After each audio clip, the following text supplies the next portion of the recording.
આપણે જાણીએ છીએ વર્ષમાં 4 વખત નવરાત્રિની ઉજવણી થાય છે.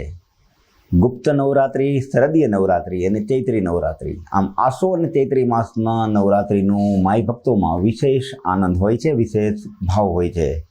ચૈત્રી નવરાત્રિના પ્રથમ દિવસે જૂનાગઢના પ્રાચીન વાઘેશ્વરી મંદિર ખાતે મોટી સંખ્યામાં માઈ ભક્તોએ દર્શનનો લાભ લીધો હતો. મંદિરના ટ્રસ્ટી વિજયભાઈ કિકાણીએ જણાવ્યું હતું કે વર્ષની 4 નવરાત્રિ મંદિર ખાતે ઉજવવામાં આવે છે, જેમાં આસો નવરાત્રિ અને ચૈત્રી નવરાત્રિમાં મોટી સંખ્યામાં માઈ ભક્તો દર્શને આવતા હોય છે. આવા સમયે મંદિરમાં પણ પૂરતી વ્યવસ્થા ગોઠવવામાં આવે છે. સવારે 7 વાગે મંગળા આરતી તેમજ સાંજે 6 વાગે શયન આરતી યોજવામાં આવે છે. સાંજે મહાઆરતીમાં બહોળી સંખ્યામાં માઈ ભક્તો ઉમટી પડ્યા હતા, તેમજ બેઠા ગરબાનું આયોજન પણ કરવામાં આવ્યું હતું. ત્યારે આગામી શનિવારે હવનાષ્ટમીના દિવસે માતાજીનો હવન યોજાશે. માઈ ભક્તોને ચૈત્રી નવરાત્રિ દરમિયાન વાઘેશ્વરી મંદિર ખાતે માતાજીના દર્શનનો તેમજ હવનના દર્શનનો લાભ લેવા અનુરોધ કરાયો છે. વાઘેશ્વરી મંદિર પ્રાચીન જે મંદિર આવેલ છે તેમાં વર્ષ દરમિયાન 4 નવરાત્રિ ઉજવવામાં આવે છે અને 5મા નોરતાનો પણ ઉજવવામાં આવે છે, શાકંભરી નવરાત્રિ.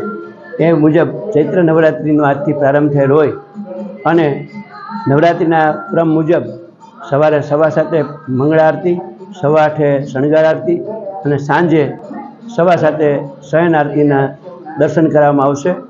ચૈત્ર નવરાત્રિમાં હવે માઈ ભક્તોમાં આ પણ ચૈત્ર નવરાત્રિની ઉજવણીના ભાગરૂપે લોકો સવારથી જ દર્શન માટે આવી રહ્યા છે અને સાંજે પણ એક દર્શન થશે અને આઠમનો હવન શનિવારે થશે. આ રીતે નવરાત્રિની ઉજવણી કરવા માટે ટ્રસ્ટ તરફથી બધી વ્યવસ્થા કરવામાં આવી છે અને લિફ્ટ તેમજ ઠંડા પાણીની પણ વ્યવસ્થા કરવામાં. આજે સાંજે 5:30 થી 7:30 શ્રી રાજુભાઈ ભટ્ટ, નીરુબેન દવેનું પણ આ પ્રસંગે બેઠા ગરબાનો કાર્યક્રમ છે. સૌ માઈ ભક્તોએ વધારવા માટે નિમંત્રણ.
એકવાર જોરદાર તાળી હિતેશ તરમણાવાદને બધા કલાકારો, વિપુલભાઈ ત્રિવેદી, જીતુભાઈ દ્વારકાવાળા, આ બધા માતાજીને પોતાની વાણી અર્પણ કરવા આવ્યા છે અને આપણે બધાને મજા આવે ત્યાં સુધી આજનો આ સત્સંગ ચાલુ રાખશે.